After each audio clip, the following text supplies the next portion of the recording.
이 시간 우리의 온 마음과 뜻과 정성을 다해 2022년 성령 강림절 예배를 하나님께 올려드리겠습니다. 다 같이 찬송가 29장 찬양 드리겠습니다.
교독문 136번입니다.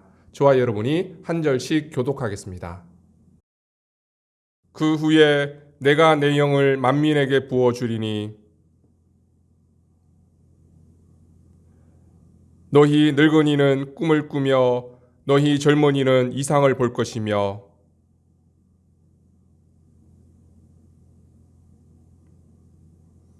내가 이적을 하늘과 땅에 베풀리니 곧 피와 불과 연기 기둥이라. 해가 어두워지고 달이 핏빛같이 변하려니와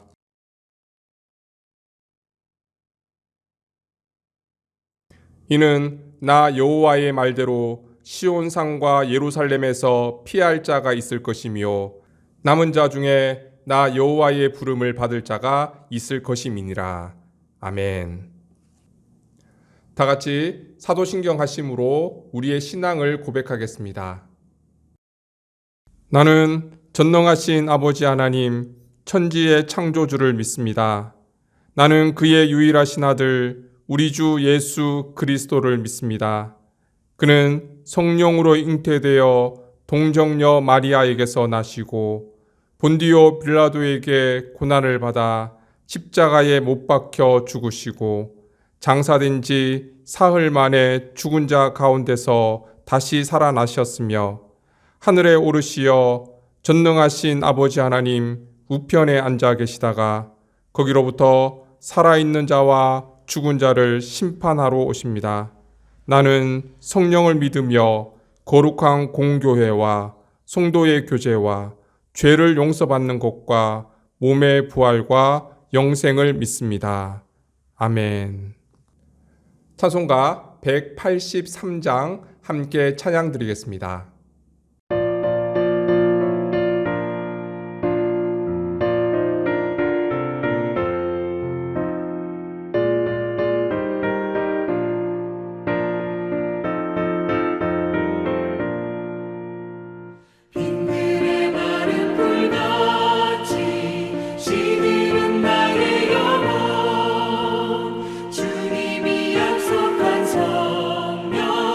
간절히 기다리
존귀하신 하나님, 지난 한 주간도 크신 능력으로 우리를 붙들어 주시고 진리 가운데 인도해 주시며 주님 안에서 참된 평안을 누리게 하시니 감사드립니다.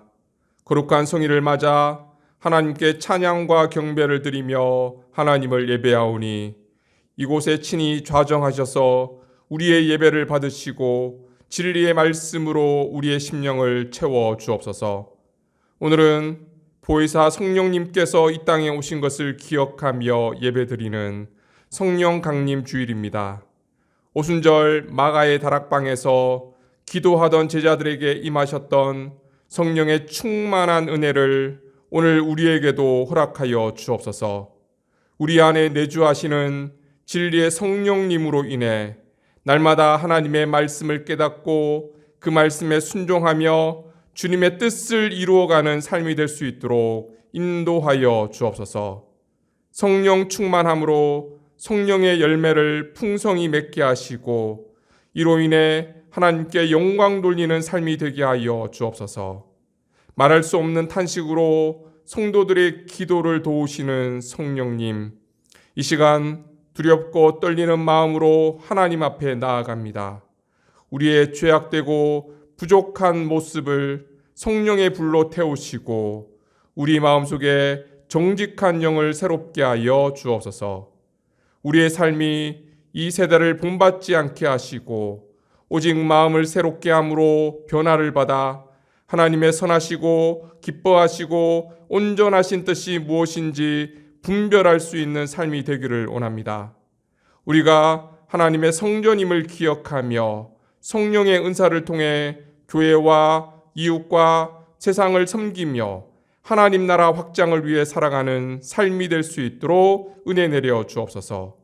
세계 곳곳에 주님의 손길을 필요로 하는 곳이 너무나 많습니다. 전쟁과 테러, 가난과 기근, 여러 자연재해로 인해 수많은 생명들이 죽어가고 있습니다. 죽음의 이 땅이 생명의 주님으로 인해 다시 소망의 땅이 될 수 있기를 기도합니다. 주님, 긍휼히 여기시고 한없는 자비와 은총을 베풀어 주옵소서. 주님의 치료와 회복의 손길이 이 땅 가운데 함께 하셔서 죽어가던 생명들이 다시 살아나는 놀라운 역사가 나타나게 은혜 내려 주옵소서. 모든 말씀 예수님의 이름으로 기도드립니다. 아멘.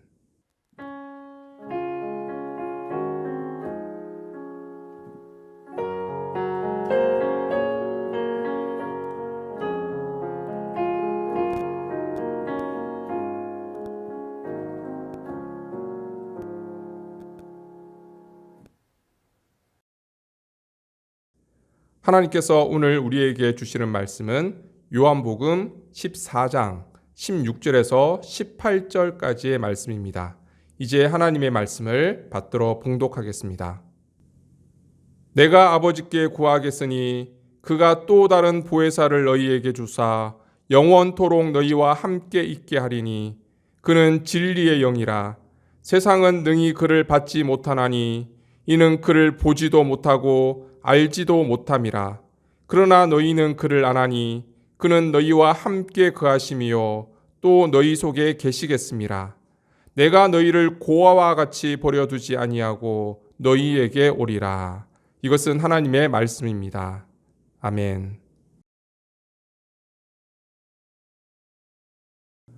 오늘은 성령 강림절입니다. 성령님의 인도하심과 충만하심이 여러분의 삶 가운데 함께 하시기를 주님의 이름으로 축복합니다. 우리는 마가의 다락방에서 일어났던 성령의 놀라운 역사에 대해서 잘 기억하고 있습니다. 그래서 여전히 성령하면 힘, 파워, 권능, 치유, 기적 이런 단어를 떠올립니다.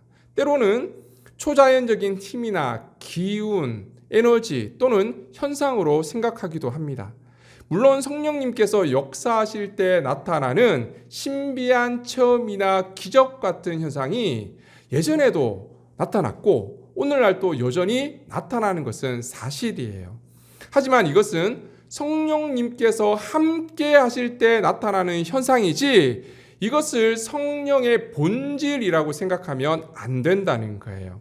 이런 식으로 성령을 이해하는 것은 마치 장님이 코끼리를 만지는 것과 똑같습니다. 장님이 코끼리 다리를 만지게 되면 코끼리는 기둥과 같이 생겼구나 그렇게 생각할 것이고요. 장님이 코끼리 코를 만지게 되면 코끼리는 뱀같이 생겼구나 그렇게 생각할 거예요. 물론 틀린 말은 아니지만 이로 인해서 장님은 코끼리에 대해서 잘못된 인식을 가질 수 있다는 거예요. 마찬가지입니다. 많은 사람들이 성령께서 함께 하심으로 인해 나타나는 현상을 성령의 본질이라 잘못 인식하고 오해하는 경우가 너무 많다는 거예요. 그래서 오늘은 예수님께서 성령님에 대해서 말씀하신 내용을 통해서 성령님께서 어떤 일을 하시는지 살펴봄으로써 성령에 대한 이해를 가져보고자 합니다.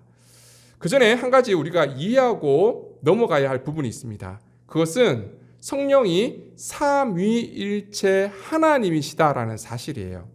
삼위일체라는 것은 세 위격이 한 몸을 이루고 있다라는 뜻입니다. 우리식으로 표현하면 성부, 성자, 성령 하나님이 각각의 인격을 가지고 계시지만 한 몸을 이루고 있다라는 뜻이에요. 각각의 인격을 가지고 있다는 것은 저와 여러분이 완전히 다른 존재잖아요. 하나님도 마찬가지라는 거예요. 성부, 성자, 성령이 완전히 다른 존재이지만 그럼에도 불구하고 완전한 일치를 이루고 계신 분이 하나님이시다는 거죠. 여기서 중요한 것은 성령이 인격을 가지고 계신 분이다라는 거예요. 힘이나 능력, 파워, 에너지 이런 게 아니에요. 우리가 마치 무기를 장착하듯 성령의 힘과 능력을 장착한다라고 생각하면 성령을 오해할 수밖에 없어요. 인격을 가졌다는 것은 우리와 교제하고 감정을 교류하고 관계를 가지시는 분이다라는 의미입니다. 이런 전제를 가지고 오늘 본문을 한번 살펴보도록 하겠습니다. 오늘 본문인 요한복음 14장을 포함해서 16장까지는 예수님께서 십자가를 앞두고 하신 마지막 고별 설교의 내용입니다. 예수님께서 곧 제자들을 떠나 아버지 집으로 가실 것을 말씀하십니다. 요한복음 14장 2절입니다. 내 아버지 집에 거할 곳이 많도다. 그렇지 않으면 너희에게 일러서리라. 내가 너희를 위하여 거처를 예비하러 가노니. 제자들은 이 말씀을 듣고 굉장히 당황스러웠을 거예요. 제자들은 예수님께서 왕으로 등극하실 날만 바라보고 3년을 기다렸습니다. 그리고 가장 중요했던 예루살렘 입성도 수많은 사람들의 환호와 지지 가운데 잘 마무리되었습니다. 사람들이 외칩니다. 호산나 다윗의 자손이여 찬송하리로다 주의 이름으로 오시는 이여. 제자들에겐 이 외침이 예수님 빨리 우리의 왕이 되어 주십시오 그렇게 들렸을 거예요. 얼마나 기대에 부풀렀겠습니까? 그런데 예수님께서 얼마 전부터 고난을 받는다느니 내가 죽는다느니 그런 약한 말씀을 하시더니 이제는 급기야 아버지 집으로 돌아간다 이런 말씀까지 하시는 거예요. 아버지 집으로 돌아가신다고? 지금 출세가 눈앞에 있는데 성공이 눈앞에 있는데 예수님께서 도대체 무슨 말씀을 하시는 거야? 그런데 예수님은 더 이상한 말씀을 하세요. 요한복음 16장 7절입니다. 그러나 내가 너희에게 실상을 말하노니 내가 떠나가는 것이 너희에게 유익이라. 내가 떠나가지 아니하면 보혜사가 너희에게로 오시지 아니할 것이요 가면 내가 그를 너희에게 보내리니. 내가 떠나야 보혜사 성령이 오니까 그것이 너희에게 유익할 것이다. 보혜사 성령님이 오시는 것이 왜 유익한 걸까요? 그 이유가 오늘 본문에 나옵니다. 16절 말씀입니다. 우리 같이 한번 읽어보겠습니다. 내가 아버지께 구하겠으니 그가 또 다른 보혜사를 너희에게 주사 영원토록 너희와 함께 있게 하리니. 예수님께서 성령님을 보내시는 이유에 대해서 분명하게 말씀하고 계십니다. 영원토록 너희와 함께 있게 하기 위해서다. 예수님께서 이 땅에 오실 때 사람의 모양으로 오셨잖아요. 그래서 시공간의 제약을 받을 수밖에 없었다는 거예요. 예수님을 직접 눈으로 볼 수 있어서 좋기는 했지만 한국에서는 예수님을 볼 수 없잖아요. 아무 때나 예수님을 만날 수 없습니다. 하지만 성령님은 시공간을 초월해서 모든 사람들과 영원히 함께 하시기 때문에 우리에게 더 유익하다는 거예요. 이것이 성령 강림의 목적입니다. 성령은 삼위일체 하나님으로 창조 때부터 존재하셨던 분이에요. 그래서 구약 성경에 보면 성령께서 임하시고 활동했던 내용에 대해서 기록하고 있는 것을 볼 수 있습니다. 하지만 구약에서의 성령의 활동은 선택적이고 일시적인 것이었습니다. 하나님을 믿는 믿음의 사람들에게 성령의 역사가 다 나타나지 않았습니다. 선택된 특별한 사람에게 성령이 임했는데 그것도 영원한 것이 아니라 일시적인 것이었다는 거예요. 하지만 오순절 성령 강림 이후에는 어떻게 되었습니까? 사도행전 2장 17절 말씀입니다. 하나님이 말씀하시기를 말세에 내가 내 영을 모든 육체에 부어주리니. 성령 강림으로 인해 성령은 모든 사람에게 임하게 되었고 모든 사람의 마음속에 거주하게 되었습니다. 고린도전서 3장 16절입니다. 너희는 너희가 하나님의 성전인 것과 하나님의 성령이 너희 안에 계시는 것을 알지 못하느냐. 그리고 오늘 본문 17절 말씀입니다. 같이 한번 읽어보겠습니다. 그는 진리의 영이라 세상은 능히 그를 받지 못하나니 이는 그를 보지도 못하고 알지도 못함이라. 그러나 너희는 그를 아나니 그는 너희와 함께 거하심이요 또 너희 속에 계시겠음이라. 성령님이 우리 안에 계신다 그러죠. 그것을 성령의 내주하심이라고 합니다. 그것이 바로 성령 강림의 목적이에요. 성령이 우리 안에 계신다고? 그것을 어떻게 알 수 있지? 세상 사람들은 알 수 없다고 합니다. 왜입니까? 세상은 능히 그를 받지 못했기 때문이다. 그렇게 말씀하십니다. 받지 못했다는 것은 교제가 없었다는 뜻이에요. 여러분, 지하철에서 누군가 제 옆자리에 앉습니다. 분명히 누군가 제 옆자리에 앉아 있어요. 그런데 그 사람이 누군지 알아요? 몰라요? 모릅니다. 왜? 한 번도 만나서 교제한 적이 없거든요. 마찬가지예요. 세상 사람들은 성령님이 옆에 계시고 함께 계셔도 알아보지를 못합니다. 한 번도 교제해 본 적이 없기 때문이에요. 그런데 우리는 알 수 있다는 거예요. 어떻게? 고린도전서 12장 3절 말씀입니다. 그러므로 내가 너희에게 알리노니 하나님의 영으로 말하는 자는 누구든지 예수를 저주할 자라 하지 아니하고 또 성령으로 아니하고는 누구든지 예수를 주시라 할 수 없느니라.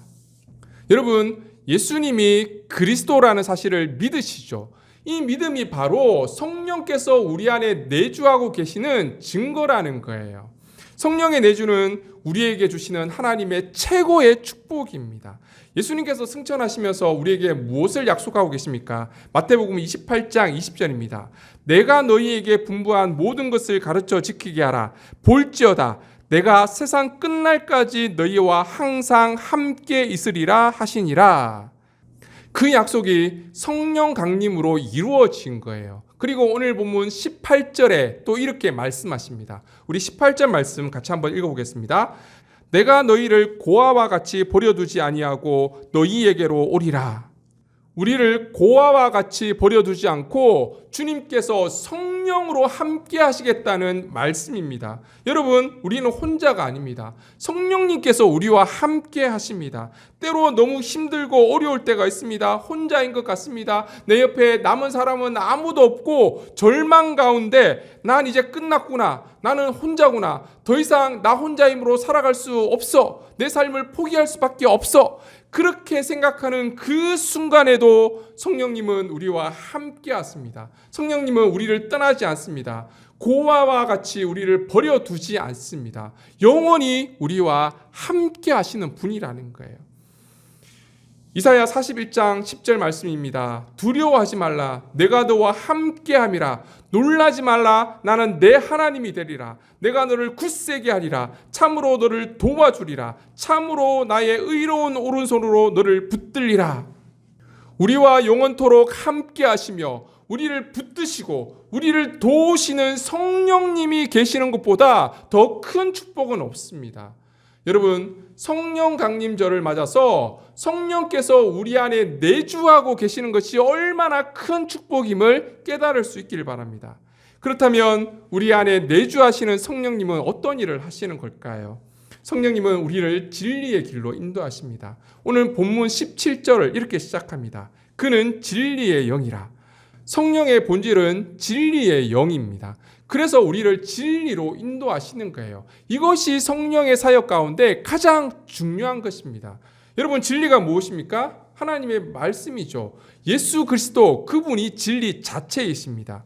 여러분, 하나님의 말씀이 성경을 처음 읽을 때 바로 이해가 되었습니까?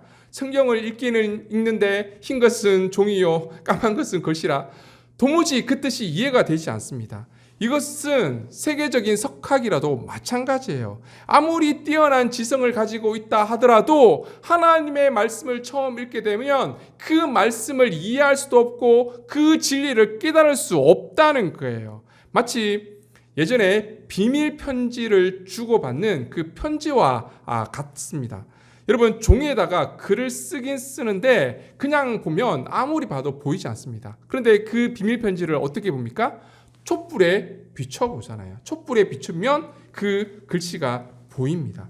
우리가 말씀을 읽기는 읽는데 그냥 읽으면 도무지 이해할 수가 없는 거예요. 그래서 진리의 영이신 성령께서 빛을 비춰 주시면 그 말씀이 보이기 시작하는 거예요. 그제서야 그 말씀을 이해할 수 있습니다. 이것을 성령의 조명, 그렇게 부릅니다. 성령은 우리를 진리 가운데로 이끌어 주시는 분이라는 거예요. 그리고 성령은 진리이신 예수님을 증언하고 예수님의 가르침을 생각나게 하고 깨닫게 해주시는 분이에요. 요한복음 15장 26절 이렇게 말씀합니다. 같이 한번 읽어보겠습니다. 내가 아버지께로부터 너희에게 보낼 보혜사 곧 아버지께로부터 나오시는 진리의 성령이 오실 때에 그가 나를 증언하실 것이요. 성령님은 예수님께서 이 땅에 하나님의 아들로 오셔서 십자가와 부활을 통해서 구속의 사역을 완성하셨다는 것을 증언하신다는 거예요. 요한복음 14장 6절 말씀입니다. 예수께서 이르시되 내가 곧 길이요 진리요 생명이니 나로 말미암지 않고는 아버지께로 올 자가 없느니라. 성령은 구원의 유일한 길이 예수님이라는 사실을 증언하고 믿게 하신다는 거예요. 그리고 요한복음 14장 26절입니다. 보혜사 곧 아버지께서 내 이름으로 보내실 성령 그가 너희에게 모든 것을 가르치고 내가 너희에게 말한 모든 것을 생각나게 하리라. 성령이 오셔서 예수님의 가르침을 깨닫게 하고 예수님을 생각나게 하고 예수님의 뜻대로 우리가 살아갈 수 있도록 인도하신다는 거예요.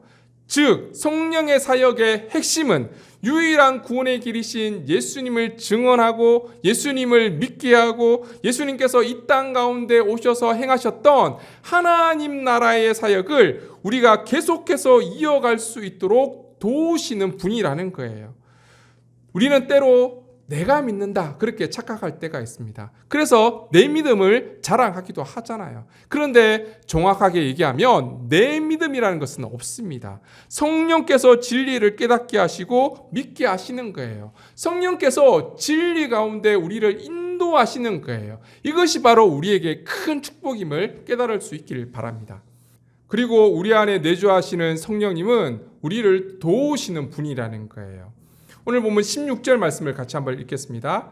내가 아버지께 구하겠으니 그가 또 다른 보혜사를 너희에게 주사. 예수님께서 또 다른 보혜사를 보내주시겠다 그렇게 말씀하고 계시죠. 또 다른 보혜사라는 것은 다른 보혜사가 있다는 의미잖아요. 그 다른 보혜사가 누구일까요? 바로 예수님이세요. 예수님께서 또 다른 보혜사 성령님을 보내주시겠다 그렇게 말씀하시는 장면입니다. 그래서 우리는 보통 성령님을 보혜사 그렇게 부릅니다. 보혜사는 헬라어로 파라클레토스 그렇게 부르는데요.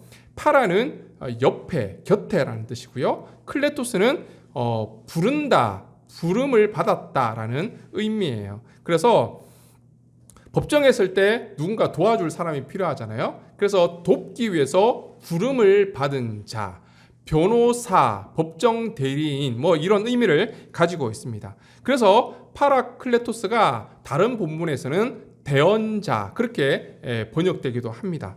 즉 보혜사는 우리 곁에 오셔서 우리를 도와주시는 분, 그래서 영어는 헬퍼 그렇게 번역하기도 합니다.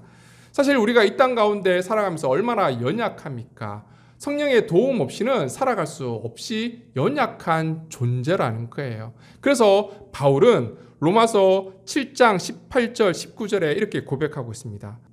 내 속 곧 내 육신에 선한 것이 거하지 아니하는 줄을 아노니 원함은 내게 있으나 선을 행하는 것은 없노라.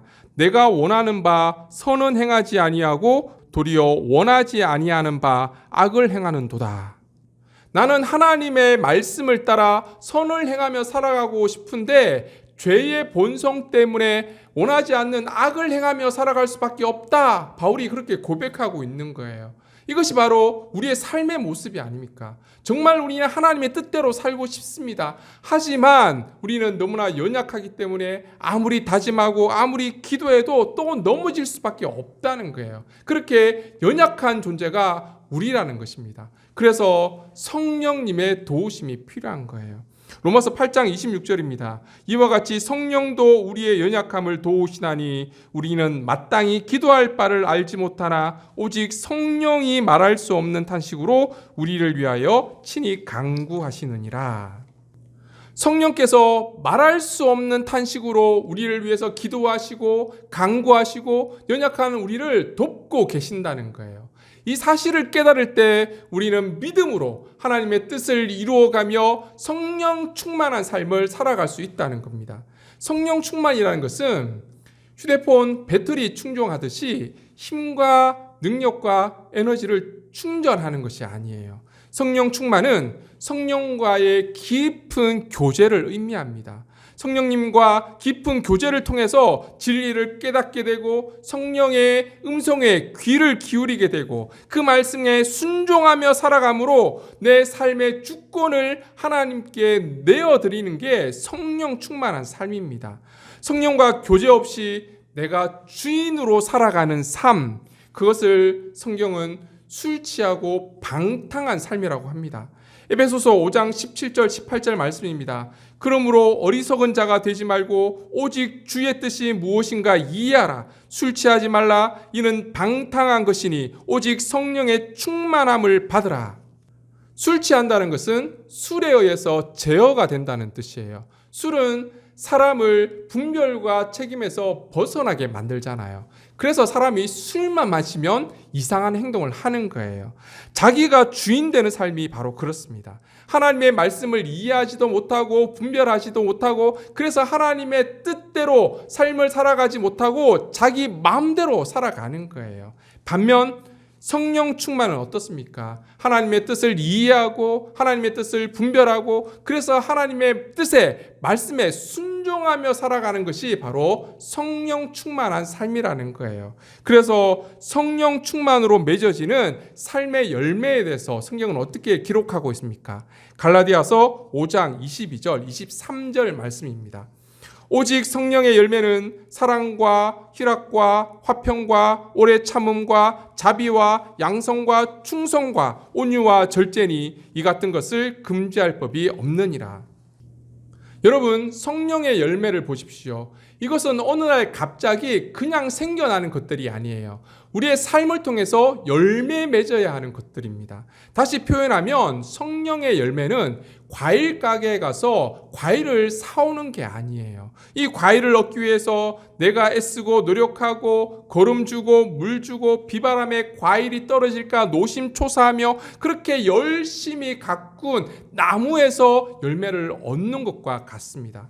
성령과의 교제를 통해서 진리를 깨달아가고 그 진리의 말씀에 순종하기 위해서 애쓰고 노력하는 삶 가운데 때로는 넘어지고 실패하고 좌절하기도 하지만 끝까지 포기하지 않고 성령과 함께 살아가는 삶을 통해서 열매를 맺어가는 거예요. 이것이 바로 성령의 열매입니다. 우리는 연약하지만 성령께서 우리를 도우십니다. 성령님과 함께 성령 충만함으로 이런 성령의 열매를 풍성히 맺으며 살아갈 수 있는 저와 여러분이 되시기를 주님의 이름으로 축원합니다. 기도드리겠습니다. 거룩하신 하나님, 오늘 성령 강림절을 통해서 성령님께서 이 땅에 오신 목적과 성령님의 사역에 대한 말씀을 함께 나누었습니다. 성령님께서 이 땅에 오신 목적은 영원히 우리와 함께 하시기 위해서 오셨습니다. 성령께서 우리 가운데 내주하심으로 우리를 진리 가운데 인도하시며 연약한 우리의 삶을 도우시는 것을 깨닫게 되었습니다. 성령 충만함으로 부족하지만 우리의 삶 가운데 수많은 열매를 통해 하나님께 기쁨 드리는 삶이 될 수 있도록 축복하여 주옵소서. 모든 말씀 예수님의 이름으로 기도드립니다. 아멘.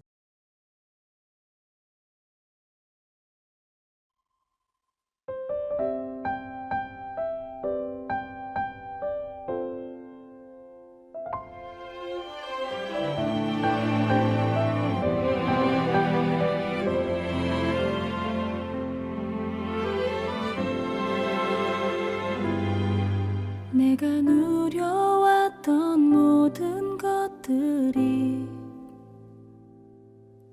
내가 지나왔던 모든 시간이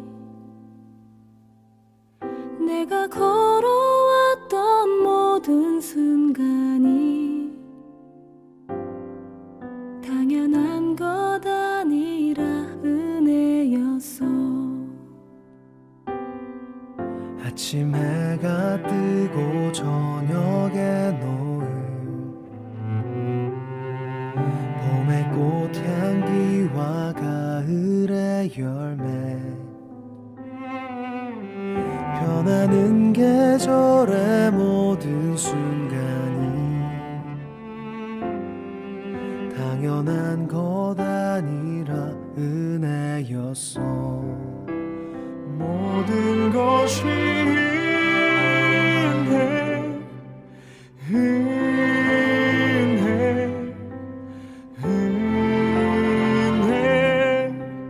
한없는 은혜 내 삶에 당연한 건 하나도 없었던 것을 모든 것이 은혜였어.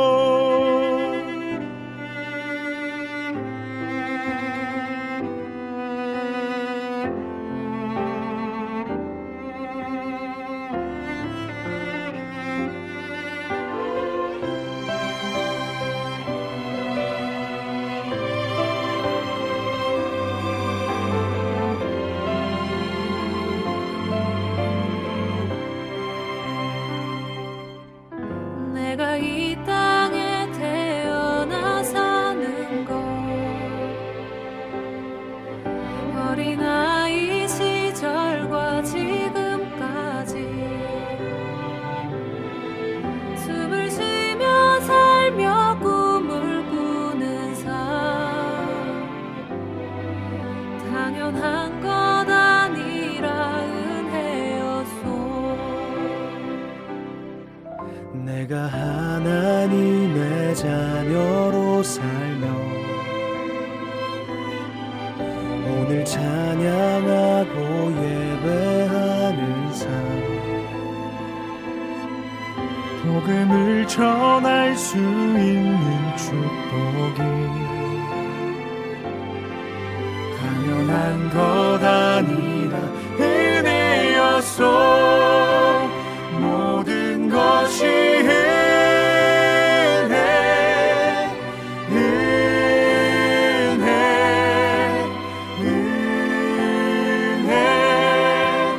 한없는 은혜 내 삶에 당연한 건 하나도 없었던 것을 모든 것이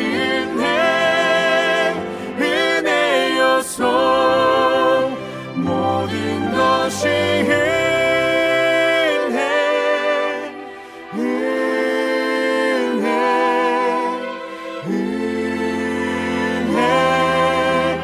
한없는 은혜 내 삶에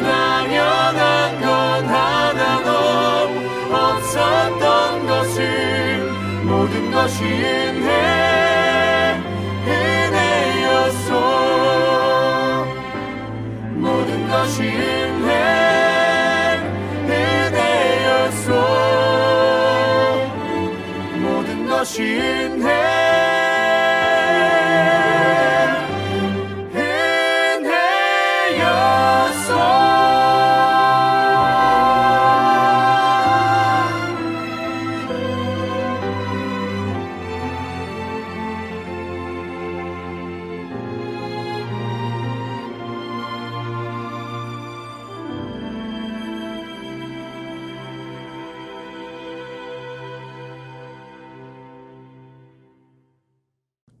은총의 하나님, 우리를 주님의 자녀로 불러주시고 성령 충만함으로 하나님의 말씀을 따라 그리스도를 닮아가는 삶을 살아가게 하시니 감사드립니다. 우리의 연약함을 담당하시며 우리를 위해 친히 간구하시는 성령님의 도움으로 주어진 사명을 감당하며 하나님이 기뻐하시는 삶을 살아갈 수 있도록 도와주옵소서.